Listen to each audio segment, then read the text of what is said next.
पाकिस्तानी संसद में जमकर चले लाठी डंडे।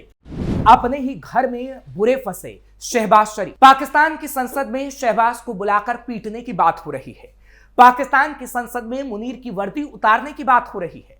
और तो और पाकिस्तान की संसद में पाकिस्तान के टुकड़े टुकड़े करने की कस्में खाई जा रही हैं। जी हाँ, ये पाकिस्तान की संसद में हो रहा है, और हो भी क्यों ना, क्योंकि वो पाकिस्तान है। और हाँ, पाकिस्तान दो टुकड़ों में तो बटेगा ही, लेकिन अब दो से ज्यादा टुकड़े होकर आएंगे, क्योंकि शहबाज शरीफ ने पाकिस्तान की आवाम से ऐसा झूठ बोला जिस कारण अब पाकिस्तान खतरे में है। और आज शहबाज के उसी झूठ का कच्चा चिट्ठा हम आपके सामने रखेंगे। नमस्कार, कैपिटल टीवी का खास शो कच्चा चिट्ठा देख रहे हैं आप। मैं हूं आपके साथ हर्ष भारद्वाज। पाकिस्तान में राजनीतिक अस्थिरता का माहौल बरकरार है। यही वजह है कि विपक्ष से इतर सरकार के अंदर ही विरोध की आवाज उठने लगी है। वहीं शहबाज की पार्टी PMLN के अलावा बिलावल भुट्टो जरदारी की पार्टी PPP यानी पाकिस्तान पीपुल्स पार्टी ने दो अलग अलग प्रांत की मांग कर डाली है। इसमें बिलावल की पार्टी के सांसद ने पंजाब, तो शहबाज सरकार के मंत्री ने खैबर पख्तूनख्वा को अलग प्रांत बनाने की वकालत की है। डॉन के मुताबिक नेशनल असेंबली में धार्मिक मामलों के संघीय मंत्री सरदार मोहम्मद यूसुफ ने खैबर पख्तूनख्वा में हजारा प्रांत बनाने के लिए कहा है, जहां पर हजारा लोग रहते हैं। वो असेंबली में बजट पर बोल रहे थे। वहीं मंत्री यूसुफ जैसे ही बोलकर बैठे, तभी PPP के सैयद मुर्तजा महमूद ने पंजाब को अलग करने की मांग कर डाली। इतना ही नहीं, महमूद का कहना था कि दक्षिण पंजाब प्रांत बनाने पर विचार किया जाना चाहिए, और उन्होंने शहबाज को संसद में बुलाने की मांग कर डाली। यानी शहबाज की ना रहते हुए भी संसद में कुटाई हो गई। और तो और मुनीर के लिए बोला गया कि मुनीर सिर्फ और सिर्फ पाकिस्तान की बर्बादी का कारण बन रहे हैं और पाकिस्तान को बर्बादी की ओर ले जा रहे हैं, जो कि पाकिस्तान की संसद में विपक्ष की तरफ से बोला जा रहा था। यहां तक कि सत्ता में बैठे मंत्री भी खुद की सरकार पर सवाल उठा रहे थे। तभी तो कहा गया कि राज्यों का विकास नहीं हो पा रहा, इसलिए कई भागों में बांट दीजिए राज्यों को, जिससे पाकिस्तान के कई टुकड़े होने वाले हैं। क्योंकि पहले तो कहा जाता था कि पाकिस्तान दो टुकड़ों में बटेगा, लेकिन अब कई टुकड़ों में बटेगा और शहबाज और मुनीर सिर्फ हाथ पर हाथ धरे बैठे रह जाएंगे। पाकिस्तान में अभी कितने प्रांत? पाकिस्तान में आधिकारिक तौर पर अभी पंजाब, खैबर पख्तूनख्वा, सिंध, गिलगित बाल्टिस्तान और बलूचिस्तान प्रांत है। वहीं POK और इस्लामाबाद क्षेत्र को केंद्र के अधीन रखा गया है। इसमें पाकिस्तान का सबसे बड़ा प्रांत पंजाब है, जबकि सिंध को फाइनेंस तौर पर सबसे ज्यादा मजबूत माना जाता है। यहां आपको बता दें कि खैबर और बलूचिस्तान में पहले से ही आजाद करने की उनको मांग चल रही है कि हमें आजाद करिए और हम आजादी से अलग रहना चाहते हैं। लेकिन अब जिस प्रकार से खैबर को तोड़कर हजारा को अलग करने की मांग की जा रही है, उसको लेकर पाकिस्तान सरकार का तनाव और बढ़ सकता है। क्यों की जा रही है इस तरह की मांग? पाकिस्तान सरकार के मंत्री सरदार मोहम्मद यूसुफ का कहना है कि छोटे छोटे प्रांत किए जाने से बेहतर ढंग से उनका विकास हो सकेगा। वहीं छोटे छोटे काम के लिए दूर जाने की भी जरूरत नहीं होगी। मंत्री यूसुफ के मुताबिक खैबर की सरकार के द्वारा हजारा के लोगों के साथ दोहरी नीति अपनाई जाती है। यही वजह है कि हजारा के लोग शुद्ध पानी के लिए भी तरसते हैं, लेकिन इस दिशा में सरकार के द्वारा कोई ध्यान ही नहीं दिया जा रहा है। पाकिस्तान सरकार में मंत्री सरदार मोहम्मद का कहना है कि पाकिस्तान का 60% क्षेत्रफल पंजाब में है। अगर इसको नहीं तोड़ा गया तो लोग वहां पर मुखर हो जाएंगे, आजादी की मांग करेंगे। उन्होंने शहबाज सरकार को पंजाब विरोधी नारों की याद भी दिलाई। इतना ही नहीं, पंजाब प्रांत में PMLN की सरकार है, लेकिन लाख कोशिश के बाद भी PPP अपना पांव नहीं पसार पाई है। इसी तरह खैबर में PMLN सत्ता से दूर है। इससे दोनों पार्टियां यहां पर अलगाव को भड़काकर सत्ता हासिल करना चाहती हैं। दक्षिण पंजाब और हजारा प्रांत की मांग लंबे वक्त से पाकिस्तान में हो रही है। हालांकि अब जिस तरीके से सत्ताधारी दल के लोग ही खुलकर मैदान में आ गए हैं, उससे सरकार की टेंशन और ज्यादा बढ़ रही है। फिलहाल अब बलूच के लिए अलग राज्य, खैबर के लिए अलग राज्य और हजारा के लिए अलग राज्य बनाने की मांग हो रही है। लेकिन बलूचिस्तान, खैबर तो अपनी आजादी के लिए खुद ही अपनी लड़ाई लड़ रहा है, लेकिन अब हजारा भी पाकिस्तान से आजादी चाहते हैं। इसलिए अब पाकिस्तान में हजारा लोगों का विद्रोह भी शुरू हो गया है। क्या है हजारा समुदाय जो पाकिस्तान की नफरत का शिकार?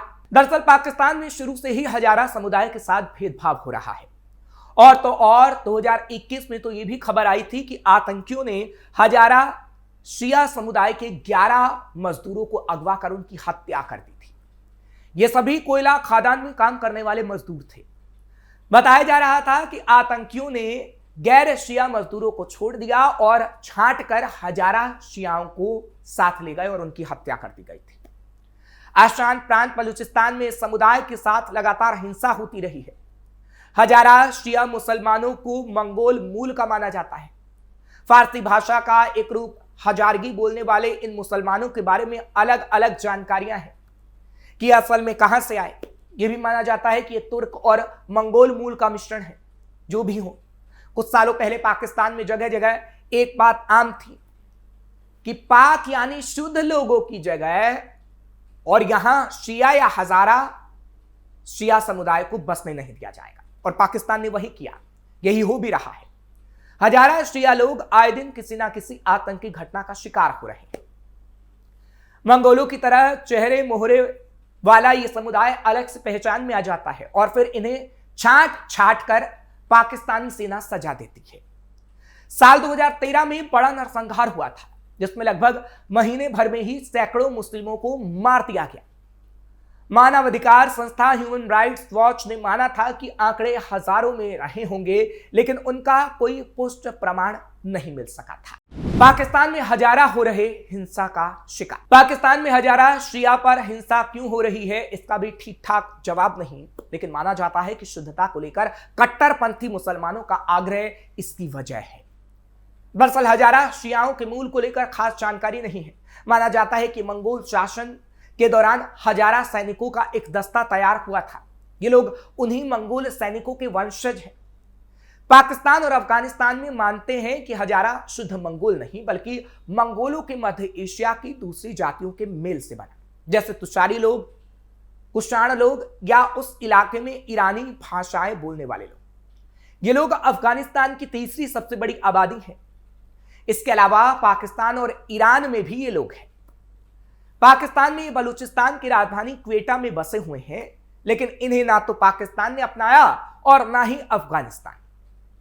जब अफगानिस्तान में तालिबानी शासन था तब भी हजारा शियाओं पर भारी हिंसा हुई थी और जहां ये लोग रह रहे थे वहां भूखमरी फैल गई थी। अफगानिस्तान, ईरान, पाकिस्तान में फैले हैं हजारा। अफगानिस्तान में हिंसा झेलते हुए हजारा समुदाय का बड़ा हिस्सा वहां से जान बचाकर भागा और पाकिस्तान और ईरान में शरण ली। ईरान ने तो शिया होने के कारण इन्हें स्वीकार कर लिया, लेकिन पाकिस्तान नहीं अपना सका।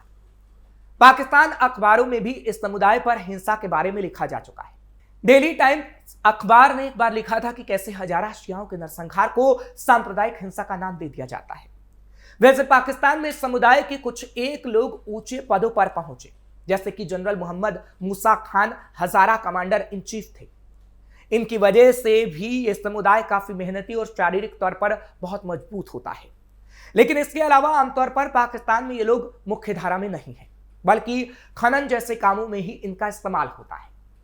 ताजा मामले में खनन मजदूरों का ही आतंकियों ने कत्ल किया है। सुन्नी बहुल देश पाकिस्तान की खुफिया एजेंसी पर आरोप है कि उसने शिया मुसलमानों पर निशाना साधने वाले सुन्नी चरमपंथियों को बढ़ावा दिया। इससे उसका एक और हित सधता था कि शिया देश ईरान को धक्का लगता। बता दें कि ईरान की ज्यादातर आबादी शिया है। धार्मिक कारणों के साथ दोनों देशों के बीच अक्सर तनाव रहता है।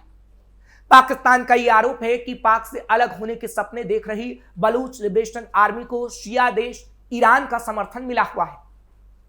फिलहाल ये कहा जा सकता है कि अब जिन हजारा समुदाय पर पाकिस्तान अत्याचार करता था वह बगावत पर उतर आया है, जिससे पाकिस्तान डरा हुआ है और इसलिए ही पाकिस्तान की संसद में पाकिस्तान को कई टुकड़ों में बांटने की बात हो रही है। और पाकिस्तान अगर कई टुकड़ों में बटा तो पाकिस्तान का अस्तित्व पूरी तरह से मिट जाएगा और आगे आने वाली पीढ़ी को शायद ही पता चले कि दुनिया में कोई पाकिस्तान देश था भी। फिलहाल कच्चा चचा के आज के इस खास कार्यक्रम में बस इतना ही। कल फिर हाजिर होंगे। आपको खबर कैसी लगी कमेंट सेक्शन में जरूर बताएं। खबर को लाइक शेयर करें। कैपिटल टीवी को सब्सक्राइब करना मत भूलें।